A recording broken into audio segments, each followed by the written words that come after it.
Agora, com relação à prostaglandina, como análogos sintéticos, nós temos o cloprostenol ou o dinoprost. O cloprostenol ele é produzido pela MSD, sendo comercializado com o nome comercial Ciozin, ou pela Ouro Fino com o nome comercial Sincrocio, enquanto que o dinoprost é comercializado pela Tecnopec com o nome comercial Prolise, ou pela Pfizer com o nome comercial Lutalise. Bom, na bovinocultura, a prostaglandina ela é utilizada essencialmente para promover a luteólise.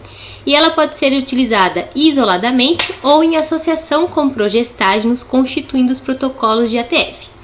Quando a prostaglandina ela é utilizada de maneira isolada, pode-se trabalhar com uma única dose ou com 2 ou até mesmo 3 doses de prostaglandina. O problema é que, quando você trabalha com uma única dose de prostaglandina com o intuito de promover a luteólise e assim induzir o cio na fêmea, é preciso conhecer em que fase do ciclo estral essa fêmea se encontra, porque para que a prostaglandina seja efetiva, necessariamente a fêmea deve ter em seu ovário um corpo lúteo responsível, ou seja, ela deve estar entre o 7º e o 16º dia do ciclo, que vai corresponder com o período do diestro. Uma alternativa, para contornar esse obstáculo consiste no uso sequencial de prostaglandina, de 2 ou até mesmo 3 doses. Porque se na primeira dose, você vai aplicar no escuro, sem saber em que fase do ciclo estral essa fêmea se encontra, se a primeira dose não for efetiva, não coincidir com a presença de um corpo lúteo responsivo, muito provavelmente na segunda dose ela vai estar no diestro, ou seja, vai apresentar um corpo lúteo responsivo e daí a aplicação da prostaglandina vai ser efetiva. Se mesmo assim, após a aplicação da segunda dose, a fêmea não manifestar cio, você pode respeitar de novo o intervalo de 11 a 14 dias e realizar a terceira aplicação. Então, o uso isolado da prostaglandina possibilita a indução do cio, mas ela não possibilita a sincronização do cio, porque cada fêmea no rebanho vai estar num momento do ciclo estral. É por isso que é preferível associar a prostaglandina aos protocolos de ATF, ou seja, aos progestágenos. Juntamente com o progestágeno, a prostaglandina geralmente ela vai ser aplicada no dia anterior à remoção do dispositivo intravaginal de progesterona ou até mesmo no momento de retirada do dispositivo intravaginal de progesterona com o objetivo de promover a luteólise de qualquer corpo lúteo que porventura esteja presente. Para quê? Para que a fêmea responda à remoção do dispositivo intravaginal de progesterona.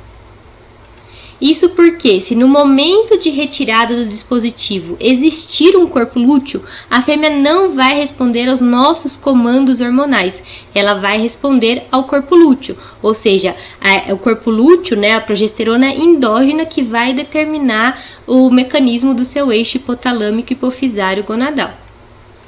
Por isso que nós devemos aplicar a prostaglandina nesse momento para evitar a presença de qualquer corpo lúteo, fazendo assim com que a fêmea responda aos nossos comandos em termos hormonal. Vale ressaltar ainda que a prostaglandina ela vem sendo bastante utilizada na suinocultura como um indutor do parto. No entanto, neste caso, ela só deve ser aplicada na fêmea com mais de 112 dias de gestação.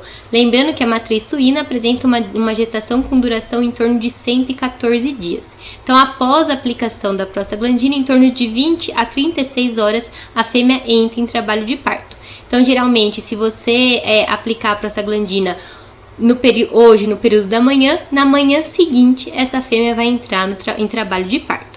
Além disso, a prostaglandina também pode ser utilizada para fins terapêuticos, como para o tratamento de cisto luteal, para a indução de aborto, quando necessário, e tratamento de infecções uterinas. Aí, nestes casos, quando se trata de fins terapêuticos, fica a critério do veterinário o tratamento a ser realizado. Então aqui neste slide nós temos algumas imagens exemplificando o que foi dito anteriormente. Então no caso do uso da prostaglandina isolada, é de dose única, ela deve ser aplicada na presença de um corpo lúteo responsivo, então entre o 7º e o 16º dia do ciclo estral, que corresponde então ao diestro, sendo que após a aplicação da prostaglandina, caso haja um corpo lúteo responsivo, a fêmea vai entrar no cio e ovular em torno de 2 a 5 dias após a aplicação da prostaglandina. Caso ela não ovule, com intervalo de 11 a 14 dias após a primeira dose de prostaglandina, pode-se aplicar a segunda dose de prostaglandina. Se mesmo assim a fêmea não manifestar cio, pode-se tentar uma terceira dose de prostaglandina, respeitando esse intervalo de 11 a 14 dias da última aplicação de prostaglandina. Já estas imagens neste slide demonstram a aplicação da prostaglandina em associação aos progestágenos, podendo ser realizada até um dia antes da remoção do dispositivo intravaginal de progesterona ou até mesmo no dia da remoção do dispositivo intravaginal de progesterona, e essa aplicação da prostaglandina associada com progestágenos tem como objetivo assegurar a luteólise, ou seja, a lise de um possível corpo lúteo que possa existir nesse momento, fazendo com que assim a fêmea responda aos nossos comandos em termos de administração de hormônios. Agora, com relação aos progestágenos, nós conseguimos encontrar os análogos de progesterona em diversas apresentações. Então, nós temos os dispositivos intravaginais de progesterona com diversas marcas no mercado, né? O Cider da Zoetis, o Primer da Tecnopec, Syncrogest da Ourofino. Temos também esses análogos de progestágenos na sua forma injetável, que é o caso do Alternogest e da P4-300, sendo que até o momento esses progestágenos injetáveis eles são mais utilizados em éguas, e temos também a possibilidade de ofertar esses análogos de progesterona por via oral, que é o caso do acetato de melengestrol. Em qualquer uma dessas vias de oferta ou de apresentação, a função da administração da progesterona será proporcionar, no caso da bovinocultura, uma fase lútea artificial. Como nós já vimos anteriormente, a onda folicular nos bovinos vai durar em média de 8 a 9 dias. Então, o tempo que a vaca vai permanecer, por exemplo, com dispositivo intravaginal de progesterona vai ser em torno de 8 a 9 dias para mimetizar um período de uma onda folicular.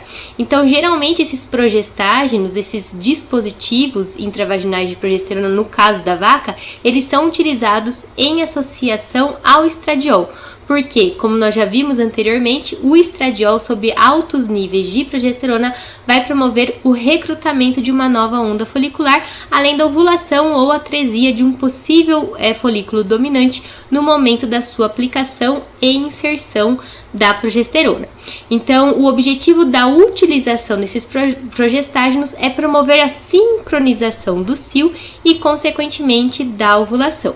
Em bovinos, pode-se ainda utilizar esses progestágenos para a indução da puberdade. Uma outra forma de apresentação desses análogos de progesterona é na forma de implante subcutâneo auricular. No entanto, ele não é muito utilizado. A exemplo, nós temos o Crestar, né, que é o nome comercial de um desses implantes, só que ele não é muito utilizado devido à dificuldade de inserção e posterior remoção, visto que ele fica no subcutâneo. Agora, no caso da progesterona injetável, ela geralmente é uma progesterona de longa ação, utilizada até o momento em especial para éguas, com o intuito de preparar receptoras acíclicas para embrião ou também de auxiliar na manutenção da gestação. Então, aqui neste slide nós temos algumas imagens ilustrativas do dispositivo intravaginal de progesterona. Ele tem esse formato de Y, ele deve ser acoplado a uma estrutura, a um equipamento que possibilita a inserção na vagina. Então, ele vai ser depositado no fundo da vagina e a esse dispositivo fica preso como se fosse uma cordinha que vai ficar exposta pela vulva, como vocês podem observar na última imagem no canto lateral direito. para facilitar a posterior remoção desse dispositivo após 8, 9 dias de exposição na fêmea, né? Vale ressaltar ainda que, a depender da marca, se esse dispositivo intravaginal de progesterona não for monodose, ele pode ser reutilizado. Para isso, ele deve ser limpo adequadamente, desinfetado, seco e armazenado de maneira devida. Então, aqui neste slide, nós temos alguns exemplos da utilização do dispositivo intravaginal de progesterona em associação a outros hormônios, como o benzoato de estradiol, o ECG e a prostaglandina, com o intuito de promover a sincronização do éstro e, consequentemente, da ovulação, possibilitando assim a inseminação artificial em tempo fixo. O tempo de permanência do dispositivo na fêmea pode variar de 8 a 9 dias. Em termos de taxa de prenhez, de eficiência, não existe muita diferença entre os protocolos com 8 dias e os protocolos com 9 dias, ou seja, a eficiência é muito similar. Existem também protocolos que dispõem, que exigem um maior número de manejos em comparação a outros. Geralmente, a predileção é pelos protocolos de ATF com menor manejo, uma vez que vai requerer menos mão de obra e, consequentemente, também vai ser mais barato.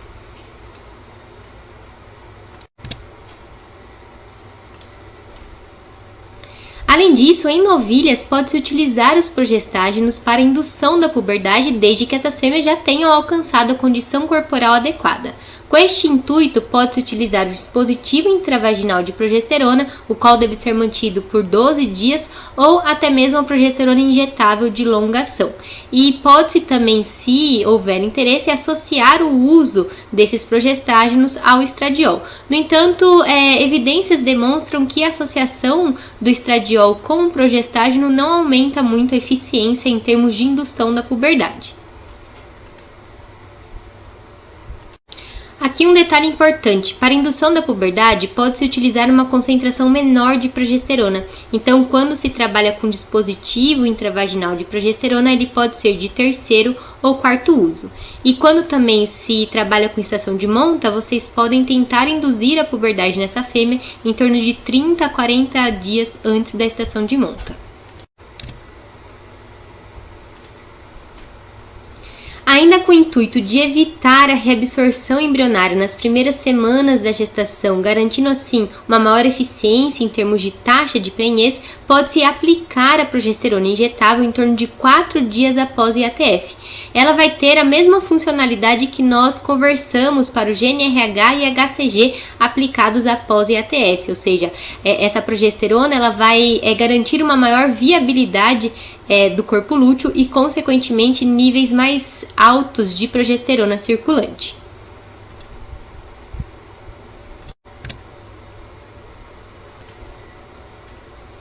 Agora, nas éguas, os progestágenos são utilizados em especial na sua forma injetável com o objetivo de promover a supressão do comportamento do éstro, em especial naquelas éguas que vão participar de competições, garantir manter o tônus uterino, preparar éguas acíclicas, ou seja, que estão no anestro para atuarem como receptoras de embrião, para serem utilizadas como receptoras de embrião, e também pode ser utilizado para auxiliar na manutenção da gestação em éguas prenhes.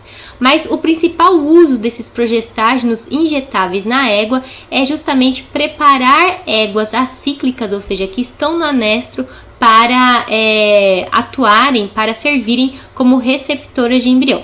Para isso, essas éguas que se encontram acíclicas devem inicialmente receber uma dose de estradiol para que o seu organismo comece a se preparar como se fosse simular um éstro, então para estimular a expressão de receptores de progesterona no útero e posteriormente, detectando a ocorrência do edema uterino, a partir dali inicia-se a aplicação da progesterona injetável com intervalos de 7 ou 14 dias entre uma dose ou outra, sendo que essas aplicações de progesterona têm que se manter até por volta de 100 a 120 dias da gestação, quando então a placenta assume a produção da progesterona. E a transferência de embrião vai ser realizada em torno de 4 a 8 dias após o início da aplicação da progesterona nessas receptoras acíclicas. Além disso, em associação com outros hormônios como estradiol, prostaglandina, esses progestágenos nas éguas podem ser utilizados para sincronização do estro, ovulação em éguas cíclicas, visando a realização da inseminação artificial e transferência de embrião.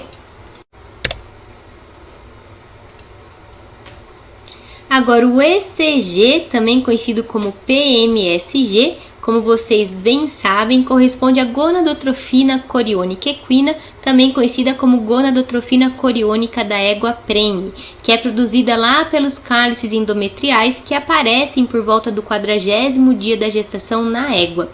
Trata-se de uma glicoproteína que apresenta numa mesma molécula a ação similar tanto ao do FSH quanto à do LH. No entanto, a ação do FSH nesta molécula ela é mais predominante. Então, existem análogos sintéticos comercializados pela Ouro Fino com o nome de 5-ECG ou também pela Pfizer com o nome de Novo Hormon.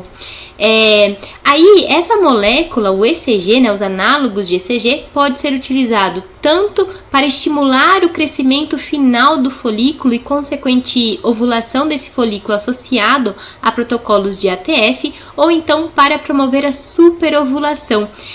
A sua finalidade vai depender muito da dose utilizada. Então, assim, para promover a superovulação é necessária a utilização de doses acima de 500 unidades internacionais. Um grande problema do uso do ECG é que ele pode induzir uma resposta imunológica, ou seja, a produção de anticorpos anti-ECG, em especial quando essa molécula ela é utilizada de maneira repetitiva em intervalos muito curtos de tempo. Então, isso pode estimular essa resposta imune e, consequentemente, o organismo da fêmea passa a se tornar refratário à ação desse hormônio.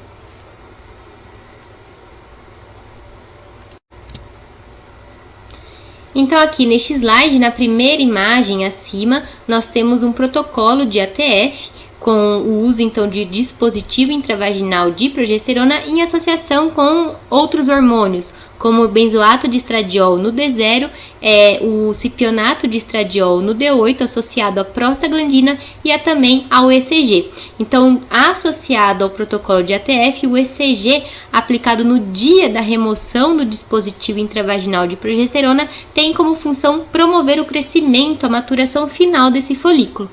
Agora, para a superovulação, a dose utilizada de ECG é uma dose mais elevada, acima de 500 unidades internacionais. Geralmente, utiliza-se em torno de 1.500 unidades internacionais. É aplicada uma dose única para a superovulação, com uma superdosagem, porque o ECG ele tem uma meia-vida mais longa, em torno de 8 a 14 dias. Por isso, uma dose única já é suficiente para promover o recrutamento do desenvolvimento folicular. Agora, para evitar a produção de anticorpos anti-ECG, em especial quando se trabalha com protocolos de superovulação, pode-se associar a aplicação de soro anti-ECG. Vale ressaltar ainda que nos protocolos de superovulação, esse ECG deve ser aplicado em torno de 2 a 3 dias antes da remoção do dispositivo intravaginal de progesterona.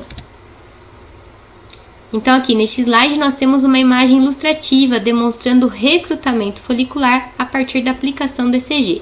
No entanto, a dose recomendada do ECG nesta imagem ela está abaixo do considerado ideal para superovulação.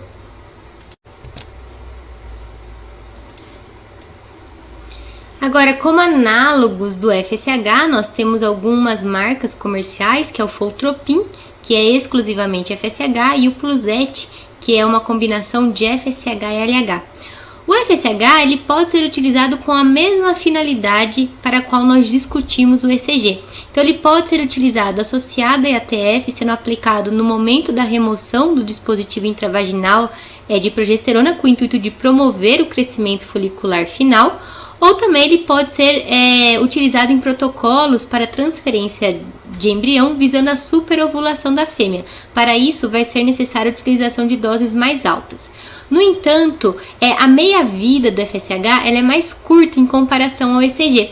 Então, nos protocolos de superovulação, em torno de 3 dias antes da remoção do dispositivo intravaginal de progesterona, já deve-se iniciar a aplicação do FSH, sendo 2 aplicações por dia, ou seja, vão ser 8 doses decrescentes, com 2 aplicações por dia, uma de manhã e uma à tarde, para conseguir promover esse efeito superovulatório. Só que o FSH, em comparação ao ECG, tem como vantagem o fato do seu uso repetitivo não induzir resposta imunológica, ou seja, ele pode ser utilizado repetitivamente em protocolos de superovulação ou em processos de ressincronização junto à IATF, sem induzir a produção de anticorpos contra esse próprio hormônio, certo? E além disso, ele não apresenta contaminação com LH no caso das marcas comerciais que têm apenas FSH, enquanto que o ECG, como nós já vimos anteriormente, ele é uma molécula que tem ação tanto de FSH quanto de LH.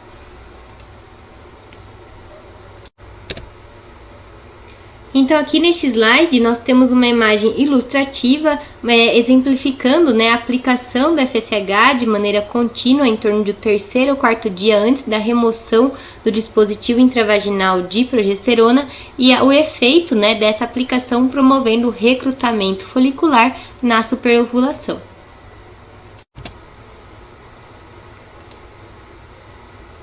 Então, são esses os principais hormônios utilizados para o controle, para a manipulação do ciclo estral nas fêmeas, sendo que o tipo de protocolo a ser utilizado, ou seja, quais hormônios, quais associações de hormônio utilizar, vai depender muito da condição com a qual se está trabalhando, da categoria animal, e para isso vocês também precisam conhecer muito bem a fisiologia e a endocrinologia da reprodução para entender como esses hormônios vão agir no corpo dessa fêmea.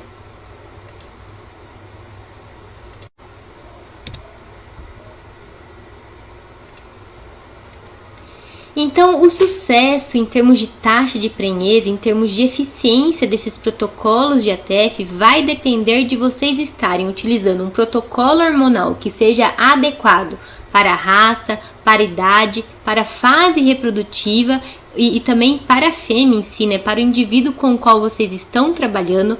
É importante que, além do protocolo hormonal, essas fêmeas estejam submetidas a manejos adequados, em especial o manejo nutricional e sanitário, que nós já discutimos anteriormente, que a condição corporal dessa fêmea, a condição nutricional sanitária vai interferir diretamente nas suas funções reprodutivas.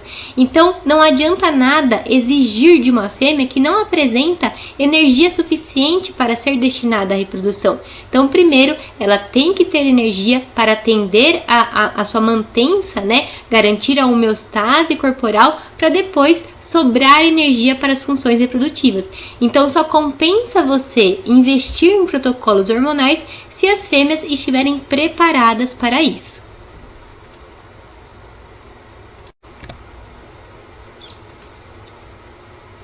Então, era isso que eu tinha para tratar com vocês nesta aula. Espero que vocês tenham gostado do conteúdo e qualquer dúvida estou à disposição.